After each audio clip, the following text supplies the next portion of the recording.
Gridlock'd. Man, it's one of my favorite movies. Maybe even my favorite movie.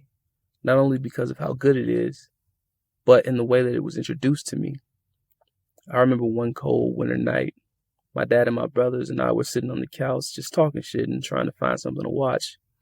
Of course, nothing came to mind, so we just kept scrolling through the various streaming services until my dad said, "Hey, wait, go back. Y'all boys ever seen Gridlock'd?" After that, it was history. For those that don't know, and who have just so happened to stumble across this video, Gridlock'd is a crime comedy film starring Tim Roth and Tupac Shakur. They played two heroin addicts as they decide to keep their drug addiction over the course of 2 days after their friend Cookie overdoses on her first hit on New Year's Eve.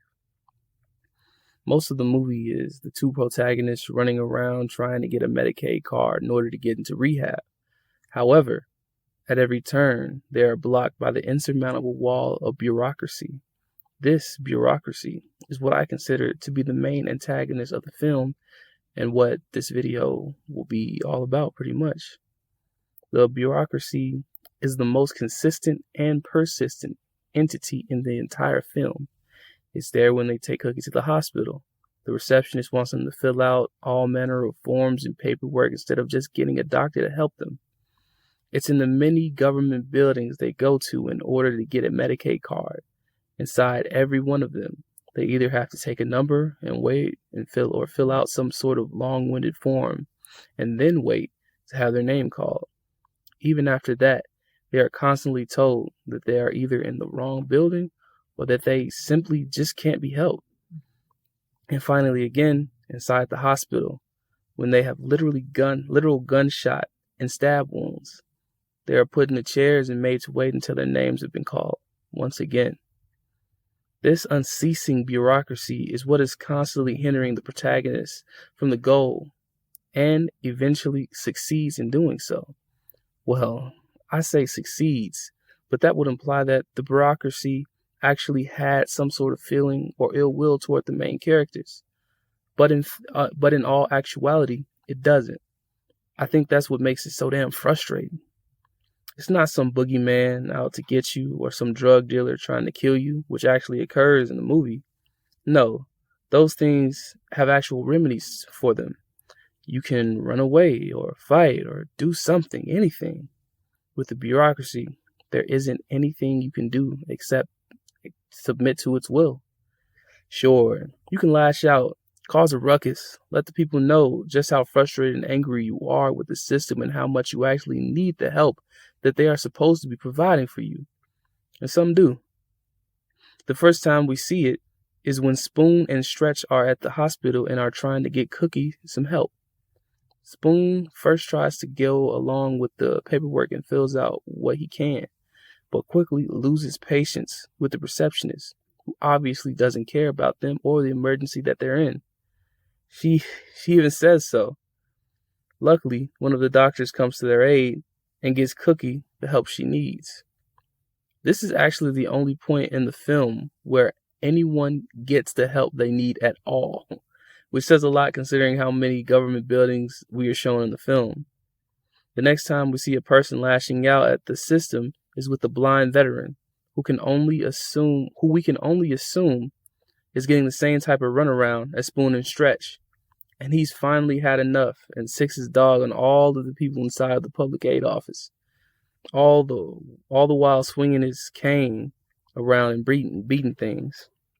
You can see the way he lashes out, and it's even advantageous to the two protagonists, but not to the blind vet himself.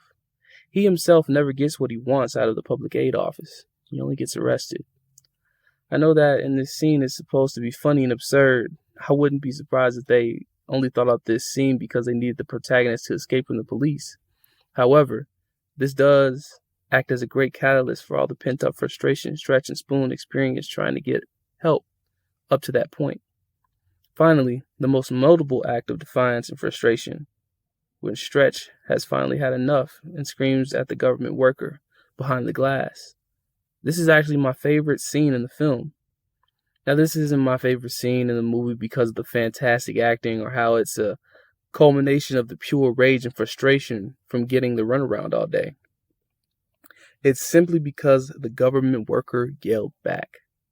Now, sure, the receptionist at the hospital yelled back at Spoon, but not in the same way that this guy yelled at Stretch. When the receptionist yells at Spoon, they were nothing more than a nuisance to her, just some random people that decided to disrespect her at her job. This man actually saw them. He saw them as people trying to get help.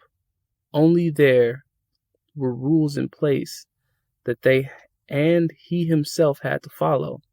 Then Stretch loses his shit and goes off on the man, and the man then goes off on Stretch. What's amazing about this scene is that the man turns the tables on Stretch and us the viewers as well. All throughout the movie, we see the government workers as just people behind a desk, mindless drones that file paperwork and go about their daily tasks with little to no regard for the people that stand on the other side of that desk. Here, we see how those same mindless government workers see Stretch and Spoon. They see them every day, in fact, all day. Junkies, alcoholics, homeless, and vagrants, all seeking help, but never having the patience to actually receive it. They all want it right then and there. They think the whole world should just stop because they made a decision. Well, it might be better to let the scene speak for itself. Hey, so this is Tyree in post-production. It turns out that I can't actually have this clip just playing. So I'll play just a little bit of a snippet without anything. Of course, I'm just going to put this voiceover over here. And I'm just going to tell you guys to go and watch the movie and see for yourself what I'm talking about. All right. Again, sorry. Sucks. I like the fact that even though he said all this and was even visibly disgusted with Stretch, he still tried to help them. Even though the information he gave was incorrect and outdated. But hey, we can just blame that on the bureaucracy, right? Hey, thanks for watching. Anyway, this is one of my first, I guess, movie analysis type videos, and I just wanted to get this off my chest, I guess.